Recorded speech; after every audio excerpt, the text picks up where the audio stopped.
Olá, tudo bem com você? Vamos continuar hoje a falar sobre redação, especificamente sobre dissertação, que é o texto que você irá produzir no seu vestibular. Lembre-se de que a dissertação possui 3 partes. Trata-se de um texto formal, portanto, essas partes deverão estar presentes, até porque você vai construir um texto a partir de um raciocínio lógico. Então, qual é o raciocínio lógico? Apresentar uma ideia, defendê-la e depois fazer a conclusão de tudo aquilo que você expôs. Tudo bem? Como se chamam essas partes na dissertação, que é esse texto formal? Tese, desenvolvimento e conclusão. Já trabalhamos aqui, já fizemos juntos, não é? Algumas teses. Nós já fizemos delimitação de tema. Não é? Então, nós lemos temas objetivos e temas subjetivos, conseguimos delimitar assuntos e criar as teses. Você se lembra disso? Você acompanhou essa aula? Muito bem. O que faremos hoje será argumentar. Quais são as formas de argumentação? Como você pode defender a sua ideia? Lembre-se de que tudo aquilo que você experimenta, as suas experiências pessoais, os filmes a que você assiste, todas as leituras que você fizer, né, leituras literárias, leituras não literárias, a leitura de jornais diariamente, a leitura de revistas, enfim, a sua observação, a forma de ver o mundo vai aparecer quando você escolher os elementos que colocará para defender a sua ideia. Então, a argumentação é baseada em seus conhecimentos acerca daquele tema proposto. Combinado? Nós utilizaremos uma tese. Qual é a nossa tese para se argumentar? Então, nós vamos falar aqui que a introdução da tecnologia na produção gera desemprego. Quais são as formas de se falar a respeito desse assunto? Veja a primeira. Utilize-se de fatos históricos. Lembre-se das suas aulas de história, das suas aulas de geografia, não é? Veja aí que nós fizemos uma trajetória. A relação entre desemprego e tecnologia não é uma inovação da economia contemporânea. Já durante a Revolução Industrial, no final do século XVIII, os operários protestavam e quebravam máquinas para tentar deter o desemprego e a redução de salários que a presença delas provocava. Com esse argumento, a ideia é dizer, veja, não é um problema atual, o desemprego que hoje existe há algum tempo e também pelo mesmo motivo. Qual é o motivo? A introdução das máquinas, da tecnologia na produção, na indústria. Essa é uma ideia para o desenvolvimento. É claro que você pode discordar, né? Você pode ter outras formas de ver esse mesmo assunto, mas estamos partindo de uma ideia, a ideia de que essa introdução gera desemprego. Vamos ver então outra forma de argumentar ainda sobre essa mesma tese. Veja lá.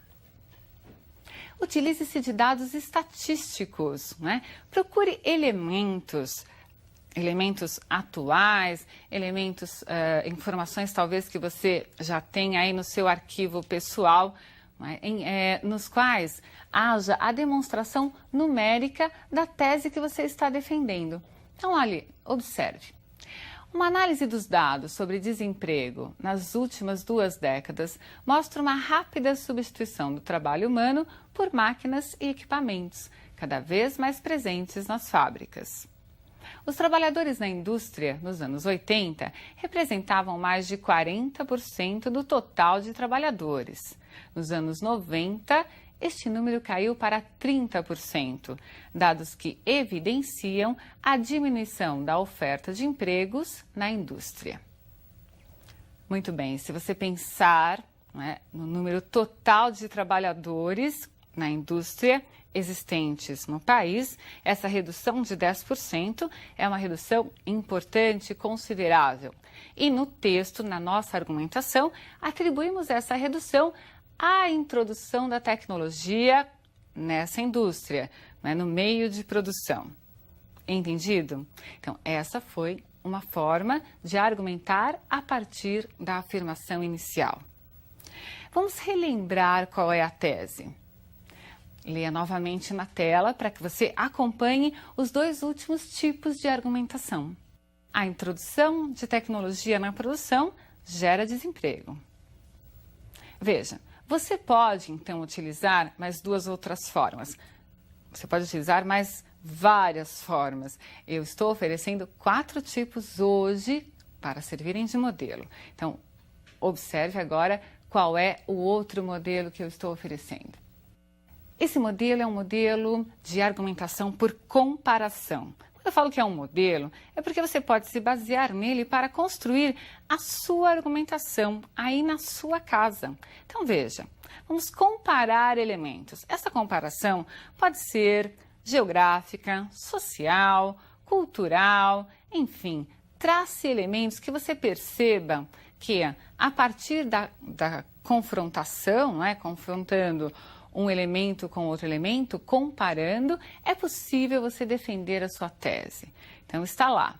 A situação do desemprego nas áreas industriais brasileiras não é diferente daquela encontrada em outros centros industriais do mundo, onde também são procuradas alternativas frente à elevação do contingente de desempregados.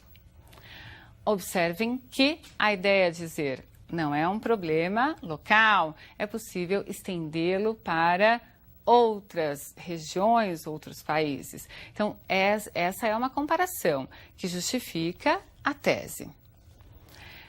A última forma que vou apresentar para você de argumentação é a refutação. Para refutar, você vai precisar de habilidade, tanto na forma de escrever, na clareza na colocação das ideias, como também em relação ao conhecimento que você possui sobre o assunto. Veja o que é a refutação e observe se esse é um modelo interessante para você treinar e usar na sua redação. Lembre-se, estamos falando que a tecnologia gera desemprego. Vamos refutar, vamos duvidar dessa afirmação? Então, aparece aí. Podemos, entretanto, duvidar dessa afirmação. A economia norte-americana, centro da revolução tecnológica dos anos 90, registrou nesse período índices historicamente baixos de desemprego, o que contradiz o binômio tecnologia e desemprego.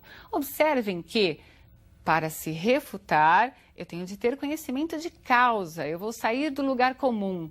Lugar comum quer dizer, todos afirmam que o desemprego está ligado à questão da introdução da tecnologia na indústria. E aí eu estou dizendo, peraí, não é bem assim, porque há pelo menos um país em que eu posso dizer o contrário dessa afirmação. Ficou claro para você o que é refutar?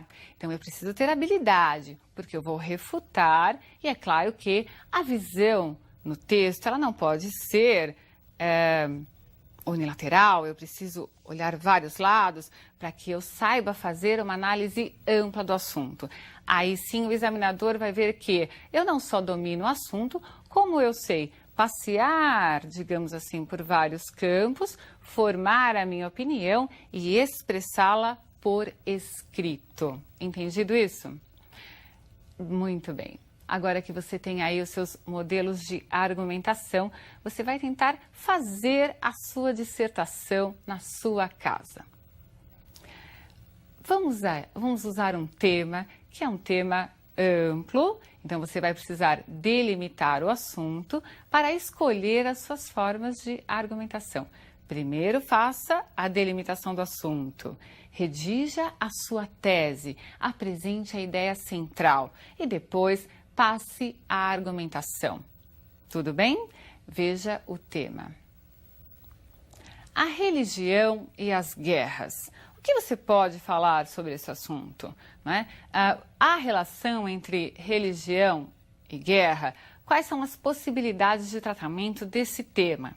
Delimite esse assunto, redija a sua tese, faça a sua afirmação central. A partir daí, lembre-se dessas formas de argumentar. Procure usar, então, dados históricos, procure utilizar dados estatísticos, procure utilizar comparações, enfim, misture até esses elementos que nós já vimos possíveis de serem colocados na argumentação. Entendido? Pense em aproximadamente 30 linhas, não é? Você vai precisar manter a chamada coesão textual. Mesmo que resolva colocar todos esses tipos de argumentação no mesmo texto, apenas será possível se você mantiver a ligação entre os parágrafos e as ideias expostas. O seu texto é uma unidade. Ele deve aparecer para o leitor como uma única ideia desenvolvida, não é? Então, se é uma unidade, você tem de ligar os parágrafos. Combinado? Muito bem.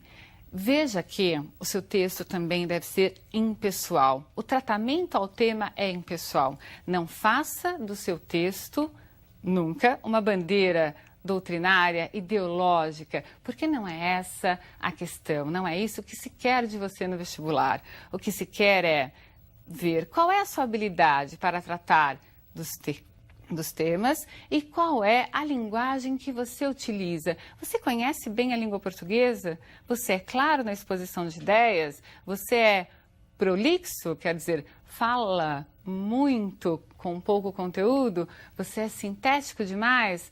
Muito bem.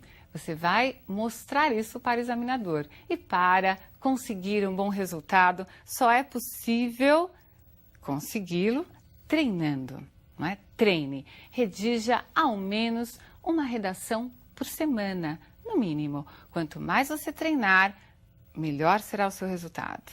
Combinado? Espero você então na próxima aula. Um grande abraço.